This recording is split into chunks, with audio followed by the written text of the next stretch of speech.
2016 সালের 16 জুলাই রাজধানীর কল্যাণপুরে জাহাজবাড়িতে তথাকথিত জঙ্গি বিরোধী অভিযান চালায় পুলিশ।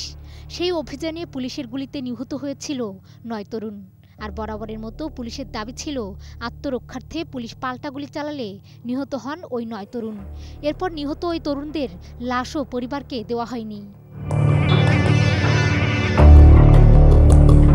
এবার সেই ঘটনার অনুসন্ধানে উঠে এসেছে লোমহর্ষক এক বর্ণনা। একটি জাতীয় দৈনিকের ওই অনুসন্ধান অনুযায়ী জাহাজবাড়ির ঘটনা কোনো জঙ্গি বিরোধী অভিযান ছিল না, বরং তা পুরোটাই ছিল সাজানো। জঙ্গি বিরোধী অভিযানের নামে অত্যন্ত ঠান্ডা মাথায় পরিকল্পিতভাবে ওই তরুণদের হত্যা করা হয়েছে। ওই প্রতিবেদন অনুযায়ী নিহতদের কেউ ছিলেন গার্মেন্টস কর্মী, কেউ শিক্ষার্থী।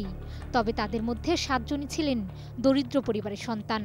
নির্মমভাবে হত্যার পরও পরিবারকে দেওয়া হয়নি লাশ, দেওয়া হয় আঞ্জুমান মফিদুল ইসলামকে। এ নিয়েও সে সময় প্রশ্ন উঠেছিল, কেন লাশগুলো পরিবারের কাছে হস্তান্তর করা হলো না। আর এই প্রতিবেদনের সূত্র হিসেবে ব্যবহার করা হয়েছে ডিজিএফের আয়নাঘর সম্পর্কে চাঞ্চল্যকর তথ্য প্রকাশ করা ব্যবসায়ী শেখ মোহাম্মদ সেলিম হুসাইন। তার ভাষ্য, এসব তরুণ ছিল ডিবির হেফাজতে। সেদিন ডিবি অফিস থেকে ওই তরুণদের কালো পাঞ্জাবি পরিয়ে ভ্যানে তুলে নিয়ে যাওয়ার অন্যতম প্রত্যক্ষদর্শী তিনি। মিলিয়ন অফার ওয়ালটন ফ্রিজ কিনে পেতে পারেন 20 লক্ষ টাকা, রয়েছে কোটি কোটি টাকার নিশ্চিত উপহার। তার বর্ণনা অনুযায়ী একটা বড়সড় পুলিশ ভ্যান গারদের সামনে পেছন দিক করে দাঁড়ায়। একে একে সেই ভ্যানে আনুমানিক 10 থেকে 11 জন তরুণকে ওঠাতে দেখেন সেলিম।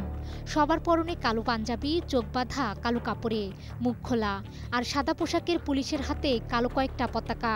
সন্ধ্যা নামার আগেই আলো আধারী পরিবেশে ডিবি থেকে বের করা হয় তাদের। ওই প্রতিবেদন অনুযায়ী ডিবি থেকে তাদের নেওয়া হয় জাহাজবাড়িতে। আর পরদিন ভোরে ফজরের আজানের পরপর গুলি করে নির্মমভাবে খুন করা হয়। আর একে ইসলামী জঙ্গি কার্ড হিসেবে ব্যবহার করেন পতিত স্বৈরশাসক শেখ হাসিনা সরকার। বিশ্লেষকরা বলছেন, জাহাজ মঞ্জিলের উপর থেকে পুলিশের দিকে 11টি গ্রেনেড ও অজস্র গুলি ছোড়ার ক্ষেত্রে সামান্য হলেও পুলিশের ক্ষয়ক্ষতি হওয়ার কথা, কিন্তু বাস্তবে তেমন কিছুই ঘটেনি। তারা বলছেন, জঙ্গিবাদের নামে যা হয়েছে তা নাটক। মাহমুদা বিথি, 21 টেলিভিশন।